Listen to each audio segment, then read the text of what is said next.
Hey, guys. Hi. Tim. Lesley-Ann. Sorry. I'm sorry to bother you, but is my mom around? Your mom? Oh, right, Dr. McIntyre. You told me about that down in the cafeteria, didn't you? Right. You know if she's free? I've got to find some charts for Kelly first, but if you have a minute, I'll check. Sure, take your time. So, why don't you just call me when you're through with registration at the university, and I'll tell you what time I'll be getting on. Well, registration can be a real mob scene, and I know you're tired, so why don't you get a ride home with Ed? Because he was here since 6:30 this morning, and I think he's probably going to cut out early. And even if he doesn't, he said something about going over to the Hideout to meet with Vanessa. Okay, so then you can have the car, and I guess I'll take a bus over to Mother's office, and then if she can't drive me, I'll take a bus from the office to the school. Well, look, Morgan, I'm not doing anything. If you need a lift, I'd be happy to take you. Oh, Tim, that would be great. Thank you. Okay, here are the keys. Thank you. Mm-hmm. I'll see you later. Don't work too hard. Take care, Kelly. See you later. Okay.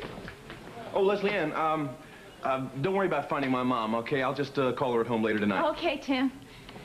Kelly, I told you I'd find them. Oh, yeah, well, that's great, but this is only one chart. I need Mrs. Watson's, too. Right. Be with you in a sec. Slow down, will ya? Haven't I made you wait long? Here it is. Right under my nose. Thanks.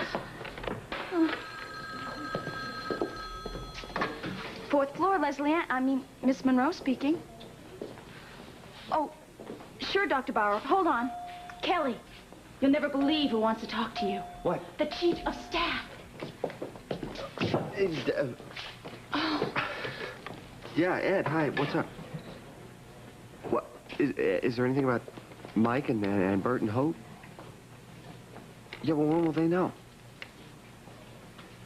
Oh, man, I just hope the police get there fast and find out they're okay. Now, just let go. You'll feel better. Helen, Michael's dinner's ready, Mrs. Oh, Bauer. Emily, all right.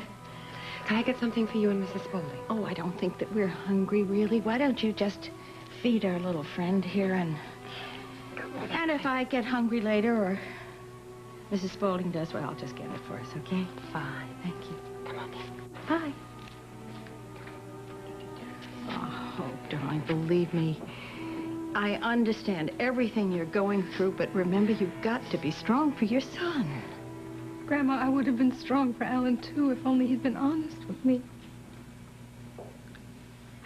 Grandma, now he's out there. I don't know where he is. I have so many things I want to say to him, so much I want to do for him. I just feel so helpless. I know, dear. Your father's out there, too. And there's really nothing we can do for either one of them.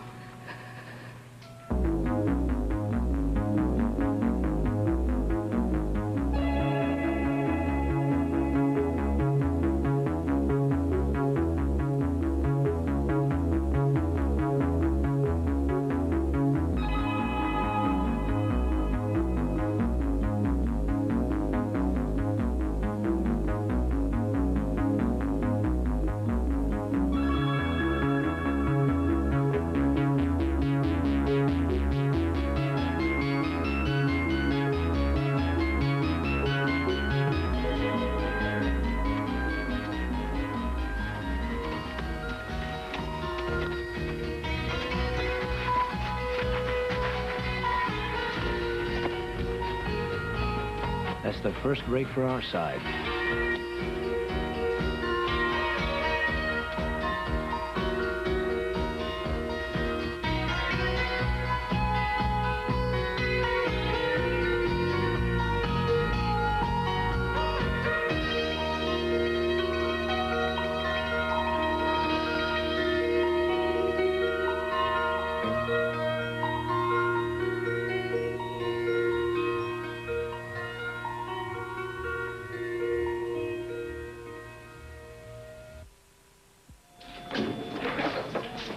It was going to take all afternoon. I wouldn't have had you wait. Oh, no problem. Like I said, I had nothing else to do, so I really didn't mind. Kelly? Hi, almost finished? Hi. No, I thought I was going to meet you at home. Well, after I finished registering, Tim told me that it was only 5 o'clock, so I thought I'd come here and ask you to ride home with me. Oh, yeah, I really wish I could, but Justin... Oh, not another emergency. Well, no, he's just kind of exhausted, and I said I'd stick around and help us on some of the paperwork. I shouldn't be that long. How long is that long? A couple hours. Well, look, Morgan, you don't want to wait around here, do you? I'd be glad to drop you off at home. Oh, I don't like to have you play chauffeur. Listen, Morgan, you have your own license. Why don't you just take our car and go on home? Well, how will you get home? Well, I'll take the bus or get a ride with somebody. No. You're too tired. I'll get home with Tim, and I'll have dinner ready for you when you're back. Oh, whatever you say. See you later, Carol. Bye. Oh, Kelly, I invited Amanda and Mother over for dinner tomorrow night. That's okay? Well, I can't make any promises. Well, I told them you'd try and be there. I know you'll work it out. I love you. Love you, too. I'll see you later. Well, it looks like Tim really got it together while he was up in Vermont. Don't you think so, Kelly?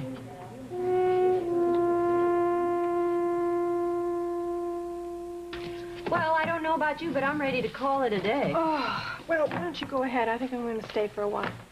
And do what? I'd like to wait and hear what Lieutenant Wyatt has to say after the auditors have finished going through the books. And hopefully by that time, Mike or that police chief from Tenerife will have some news. But you heard what Lieutenant Wyatt said. We may not hear until after midnight, maybe morning. I know that. I don't care. I feel I have to do whatever I can to help Alan. And the only way I can do that is by staying here and protecting what he spent his entire lifetime to build up. Look, Amanda, there's something that I have to say. You may not want to hear it, but I think I have to say it anyway. When certain things are missing from your life, other things tend to become important. Now, this is what happened in my relationship with Walter. I mean, there was no real marriage there. So I turned all of my attention to Morgan. She became a compulsion with me. Everything I did was for her. Her welfare was the most important thing in the world. My life, Walter's life, all suffered because of it. And I realize now I did Morgan a terrible disservice by doing that. I don't want the same thing to happen to you. It won't. I want Ben to come back more than anything in this world. But I do have certain responsibilities to my father. Oh, good. I was hoping I'd find you both still here. Lieutenant, you have any news about my father yet? No, but honest, I don't expect to. Not for a while, until Captain Torres has a chance to get up there to the villa and then drive back down to his office in Oratava. No, this is about those fraudulent entries that were found in your company's books over the last 10 months. Well, tell us what it is.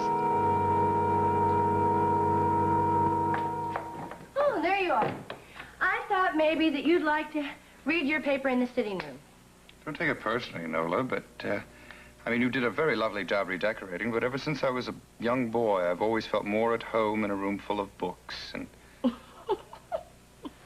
Did I say something funny? Well, I was just trying to picture you as a young boy. Well, I can tell you one thing. I never had the good fortune you had growing up in a large family. I was generally alone, questioning things. What kind of things? Everything, really. Life, death, the human condition. I remember other children having toys, but I collected books. Stories about people and how they perceived life and death and the human condition. Is that when you started getting interested in murder cases? Perhaps. But Nola, people don't always murder with guns and knives. You see, ever since civilization began, the world has been divided by victims and those who victimize out of frustration and their own inadequacies. Those shelves are full of books, case histories after case histories of people who are the real murderers in this world. The funny thing is, generally they walk away free. Gosh. You know, the only other time that I heard talk like that was in this movie. It was True Confessions with Jean Harlow.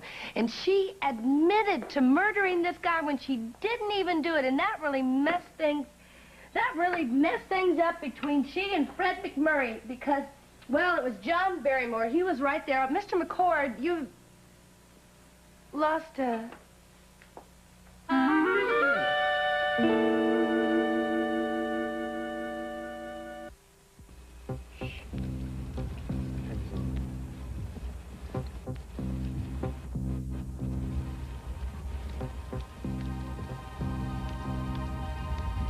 Why would you want to make me believe that Alan's a murderer when you know how much I love him? I said that Joe Bradley had been murdered, and the evidence points to Alan. I don't know what I ever did to make you hate me like this. Hey, I love you more than anything in the world. You couldn't possibly. Ever since I came to you that night and told you how much I loved Alan and I wanted to marry him, you've done everything possible to ruin our happiness. I even named my son after you, Father, and you've done everything to ruin his happiness as well. I don't say that. But it's the truth.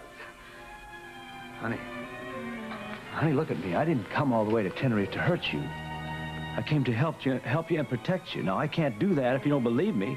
The only thing I believe in, Dad, is my love for my husband and my son, and that's why no matter what you tell me, I will never believe you when you tell me Alan's a murderer, because he isn't. He isn't. He loves me too much to ever do anything like that, and I love him too much. And I always will. I always will love him. Always.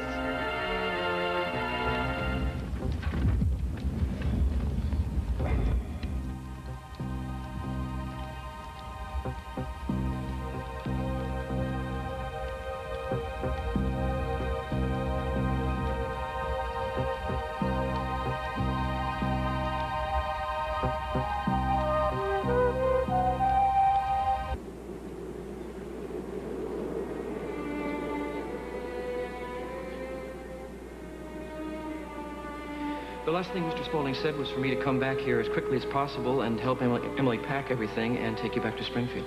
Well, I wish Alan would have told us he was going to Spain. We would have gone with him. Well, not really, Mrs. Spaulding. You see, he's checking on an oil drilling project, and he didn't want you alone in a hotel room while he was out there. Oh, that's so considerate of him. He's always that considerate.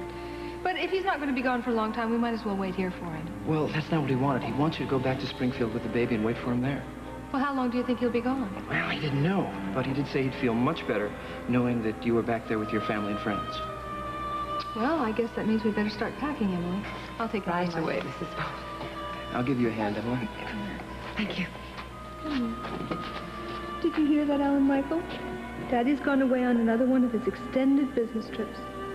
I think you're going to have to get used to that, sweetheart, because Daddy's a very important man. Oh. Yeah. I know he's going to be traveling a lot. So it's just you and me until Daddy comes back and we're a big happy family again. No matter what happens to me, at least my family's safe. Thank God. Oh, Hope. You're never going to get any sleep out here on the sofa. Why don't you come on into the bedroom with Alan, Michael, and me? No, I just keep you both up by tossing and turning all night. How is Alan, Michael? Oh, he's sleeping like a little angel. You know, I'm surprised we haven't heard anything from the police yet. I mean, they must have found either Dad or Alan by now. Well, they're probably waiting till morning to tell us and to bring us back to Orotava. I can't wait to see Alan. I have so many things I want to tell him. I want to tell him I'm going to be there. Spaulding. Emily, what's wrong? Is that Alan Michael? No, everything's all right with him. Well, I just what checked is his it? fly.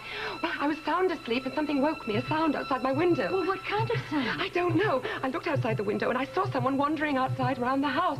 I couldn't see his face, but there's someone out there. Emily, go get the gun that Wayne left us out of the kitchen drawer. Well, I'll get the baby here, and I'll lock these doors. All right,